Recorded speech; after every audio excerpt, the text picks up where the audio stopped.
מה קורה ויקינגים?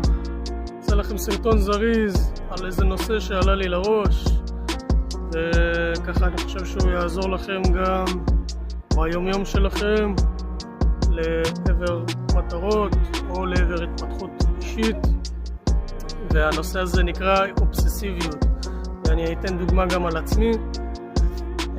אני חושב שכל בן אדם שרוצה להשיג משהו שאין לו כרגע או שחסר לו, הוא חייב את התכונה הזאת, אובססיביות. חייב להיות אובססיבי לעבר המטרה הזאת, ואני אסביר מה זה אומר. מה זה אומר להיות אובססיבי? זה אומר לא לתת להסחות דעת להיות כלי מרכזי שמפריע לך בהשגת המטרה שלך, לא להסיט את התשומת לב שלך מהמטרה שלך יותר מדי, וזה להיות מרוכז על בדיוק ספציפית מה אתה רוצה להשיג ומה חשוב לך.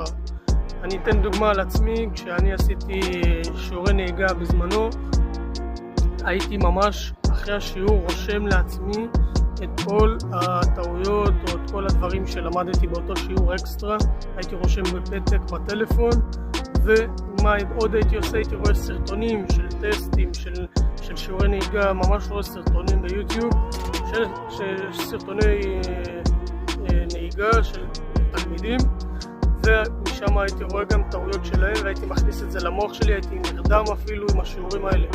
ב-10 בלילה הייתי רואה סרטון של שיעור של איזה תלמידים שעושים שיעורי נהיגה או טסט, ומשם מזה גם הייתי לומד. הייתי פשוט מוסיף לעצמי אקסטרה על כל המטרה שלי כדי להשיג אותה ב-100%, לא משנה מה זה.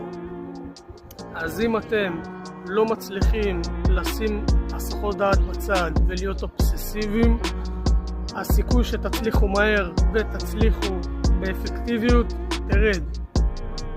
אין פה מה, ועברתי גם בטסט ראשון, ואין פה מה לפספס או לא להבין, כי זה מאוד מאוד הגיוני אם אתם חושבים על זה. אם אני משקיע את כל כולי לעבר מטרה מסוימת, ואני מוריד הסחות דעת ואני הולך לישון עם המטרה הזאת, ואני קם עם המטרה הזאת, ואני כל הזמן רושם ומשפר את המטרה הזאת, אז מן הסתם שאני אראה תוצאה שהיא הרבה יותר אפקטיבית אם אני אובססיבי. זאת יכולת מאוד מאוד טובה שכל אחד צריך לפתח לעבר המטרות שלו, למרות איך שזה נראה מהצד. אני שם על זה פס. אז שיהיה לכם יום בוס, תהיו אובססיביים, נתראה בסרטונים הבאים.